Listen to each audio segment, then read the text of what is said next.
جس طرح حضرت امام اعظم ابو حنیفہ رحمۃ اللہ تعالی علیہ نے کیا، آپ کے پاس آپ کے دکان کا ملازم کاروبار کے اوقات کے ختم ہونے کے بعد دوڑتا ہوا حاضر ہوا اور عرض کرنے لگا کہ امام صاحب آج تو بہت زبردست کام ہو گیا۔ آپ نے فرمایا کہ کیا ہوا؟ کہنے لگا کام یہ ہوا کہ میں کپڑے بیچ رہا تھا اور وہ تھان جس کے کپڑوں میں جا بجا داغ لگے ہوئے تھے، میں نے اس تھان کو بھی اسی قیمت پر فروخت کر دیا جس قیمت پر عام اور اچھے والے تھان بکتے ہیں۔ چنانچہ مجھے اتنی ہی قیمت ملی جس طرح دوسرے تھانوں کی فروخت سے حاصل ہوتی ہے۔ امام اعظم ابو حنیفہ رحمۃ اللہ تعالی علیہ کا یہ سننا تھا کہ آپ کے چہرہ مبارک کا رنگ فق ہو گیا، غصے سے اور جلال سے آپ کے چہرے پر غضب نمایاں ہوا۔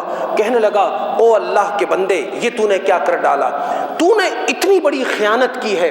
سوچنے لگے کہ یہ ممکن نہیں کہ اس کپڑے کے خریدار کو میں اب رقم واپس کر دوں، کیونکہ وہ کون تھا، کس دیہات سے آیا تھا، کس شہر سے آیا تھا اور کس قصبے کا ہوگا میں نہیں جانتا۔